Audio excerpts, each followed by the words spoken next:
Spencer Pratt, the once infamous reality television personality known for his dramatic antics on shows like The Hills, has transformed into a fierce advocate for justice in the wake of one of the most devastating natural disasters to ever strike Southern California. At 42 years old, Pratt finds himself more convinced than ever that his ongoing lawsuit against the city of Los Angeles will culminate in a resounding victory. This renewed optimism stems directly from the recent arrest of the suspected arsonist responsible for igniting the wildfires that ravaged the region earlier this year, turning entire communities into ash and displacing thousands of families, including his own. The fires, which began their destructive path in late December and continued to burn ferociously through January, left an indelible scar on the landscape and the lives of those who called the Pacific Palisades home. This upscale enclave, nestled along the scenic bluffs overlooking the Pacific Ocean, had long been a haven for celebrities, tech moguls, and affluent residents seeking respite from the hustle of urban Los Angeles.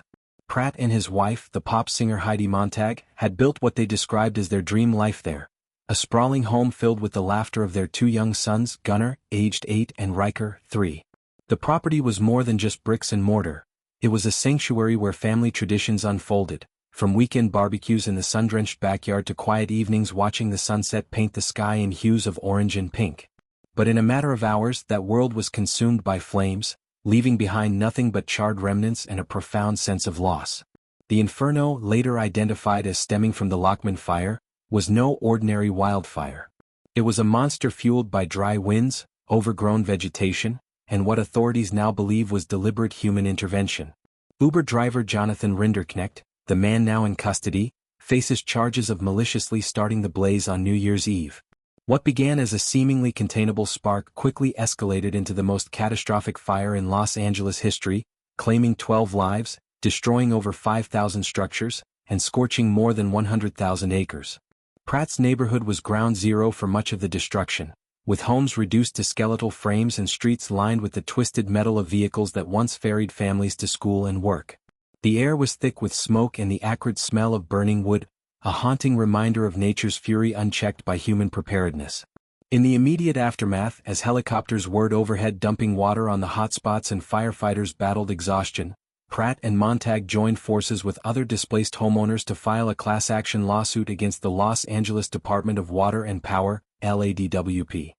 Their legal complaint is a scathing indictment of systemic failures: inadequate maintenance of water supply systems, insufficient hydrant pressure during the height of the blaze, and a broader negligence in infrastructure that left first responders hamstrung in their efforts to contain the spread. "We trusted our city to protect us," Pratt recounted in a candid interview from his temporary home in Santa Barbara, a coastal city that now serves as a bittersweet refuge.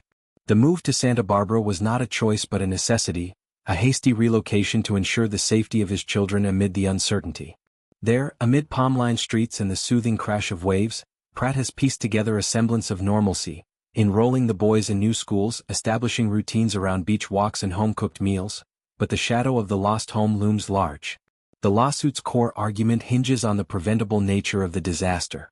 Pratt emphasizes that the fire was not merely a tragic accident of weather and geography but a confluence of human errors.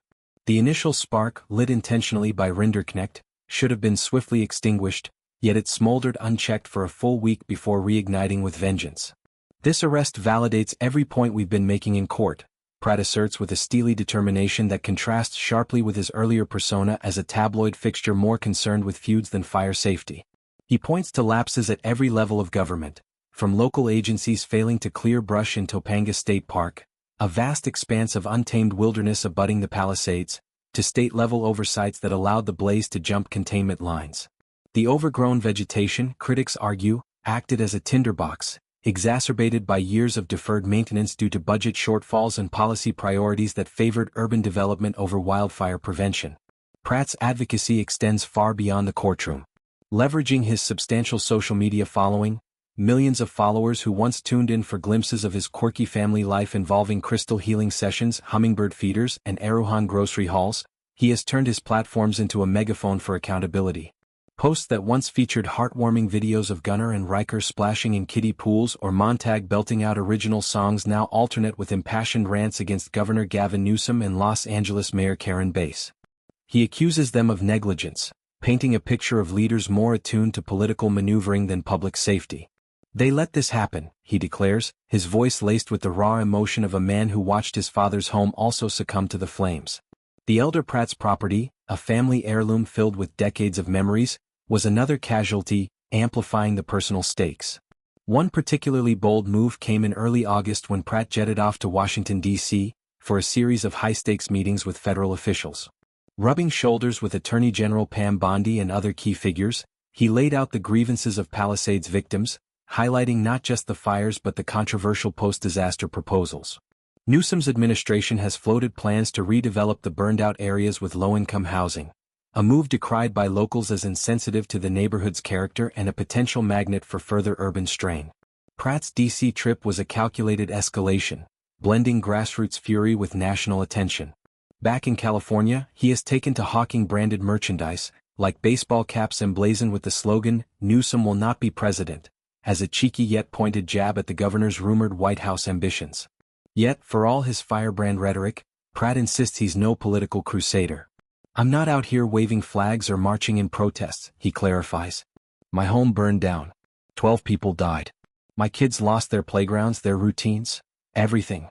This is about justice, plain and simple." He describes the psychological toll with unflinching honesty, the sleepless nights replaying evacuation sirens, the therapy sessions unpacking survivors' guilt, the way Gunner's innocent questions about "when we go home" pierce like daggers. In a state where Democratic loyalty runs deep, Pratt's criticisms have drawn accusations of opportunism, with some media outlets suggesting he's being manipulated by Republican operatives eager to tarnish Newsom's image. The New York Times even posited that his celebrity status makes him a convenient pawn in a larger partisan game.